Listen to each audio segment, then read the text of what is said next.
Uçan aylık 4. o'rta maktabning o'qituvchisi Muhammad Tursun Daimning 11 oydan buyon tutib turilayotganligi oshkorlandi. U ishlaydigan maktabning to'rida bo'lsa, uning texi 1 yil burun namunachi o'qituvchi bo'lib baholanib, mukofot sahnasiga chiqqanligi xabar qilingan. Uyg'uriya Olib nomli Facebook hisobida tarqalgan uchurda Muhammad Tursunning bultur 4 oyda noma'lum sabab bilan tutib ketilganligi bildirilgan. Erkin Osiyo radiosi muxbirlari mazkur maktab bilan telefonda aloqalashib ahvol egilashga tirishgan. Maktab doiralari uning tutib ketilganligini e'tirof qilgan bo'lsa-mu, bu masalaning davlat maxfiyatligi ekanligini aytib, uning haqida uchur berishni rad qilgan. Muhammad Tursunning 25 yillik ximiya o'qituvchisi ekanligi ma'lum.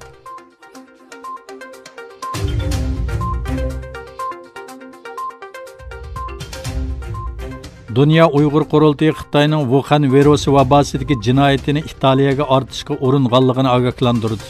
Dünya Uyghur Qurultayining rasmiy ommaviy taratquv hisobida e'lon qilingan uchurida Xitoy Kompartiyasi hozir Wuhan virusi jinoyatini Italiyaga ortmoqchi bo'layotdi.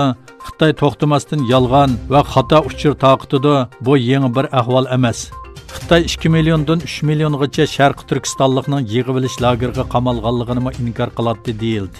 Dünya Uyghur Qurultayı Xitoy Kompartiyasining zuvoni bo'lgan Yer shari vaqt gazetida e'lon qilingan bir xabarga qaraganda yuqorqi uchurni yo'llagan.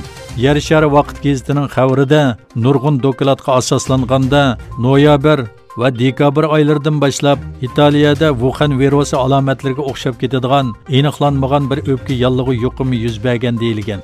Xitoy Wuhan virusiga qarshi turishda amaliy ahvolni yo'shirishi va xato uchur tarqitish sababli dunyo jamoatchiligining noroziligi uchirdi.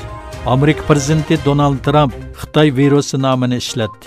Nurg'un mutaxassis bu virusning Wuhan shahrida ogohlantirishlarga qaramasdan taqalmagan yovvoyi hayvonlar bozoridan tarqalganligini bildirdi.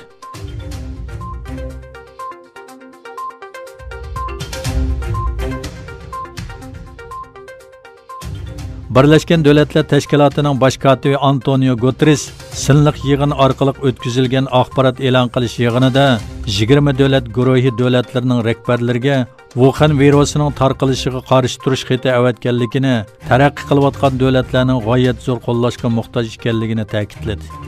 Guterres 20 davlat guruhiga a'zo davlatlarni pul muomala markazlarini qutqizib qolmay, balki yana korxona va jamiyatni qo'llash planlarini e'lon qilishga, taraqqiy qilayotgan davlatlarga bo'lgan yordamini 2 xonliq songa chiqarishga chaqirdi va 20 davlat guruhi rahbarlari bilan telefon yig'ini orqali ko'rishishni planlayapman dedi.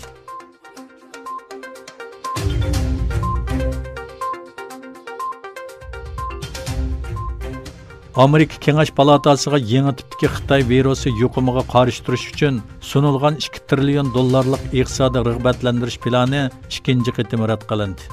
Cumhuriyetçiler Partisi bilan Demokratlar Partisi o'rtasida bir necha kundan buyon suhbat ilib berilayotgan va umumiy majlisga kirish uchun kam deganda 60 Kengash palata a'zosining qo'llashiga erish kerak bo'lgan bu qonun loyihasi 49 belatga erishdi. Oldin belat tashlashda virus sababidan karantin ostida qolgan 5 Kengash palata a'zosi qatnashamadi.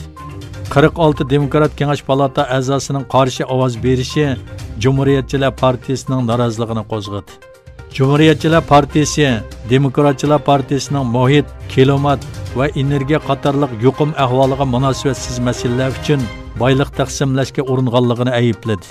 Demokratchilar bo'lsa, Cumhuriyetçiler Partisini cho'ng shirkatlarni haddidan ziyoda yo'lab, sog'lomlik ehtiyojiga sal qaradi deb aybladi.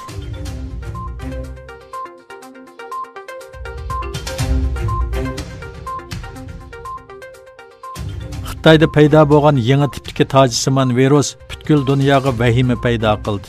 Turk dunyosimi Xitoy vabosi bilan davomli kurash qilmoqda. Azerbaycan Türk dünyasida tunji bo'lib Xitoy virusining ta'siriga uchirgan davlatlarning biri.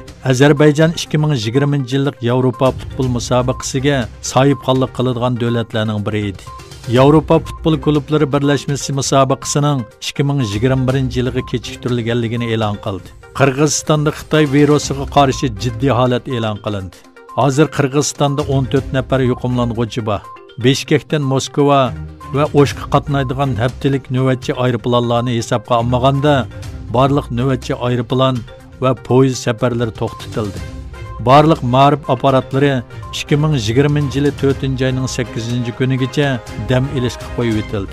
Qozog'istonda Prezident Toqayev davlat shirkatlariga neft bahosining tuvanlishi va Xitoy virusi bilan kelib chiqqan iqtisodiy masalalarni bartaraf qilish uchun chet el pulini setishga buyurdi. O'zbekiston chegarasini taqashni qaror qildi. O'zbekistondagi yuqumlanuvchilarning bir nafaridan boshqalari poytaxt Toshkentda bo'lib, Toshkent karantin qilindi. Hukumat poytaxtdagi ommaviy qatnashni chekladi. Hozir faqat chet elliklarning chegaradan chiqishiga ruxsat qilinadi. Türkiye'de Xitoy virusi bilan o'lganlar 37 nafar bo'lib, yangidan 293 kishining bayqilishi bilan yuqumlanuvchilar soni 1529 ga yetdi.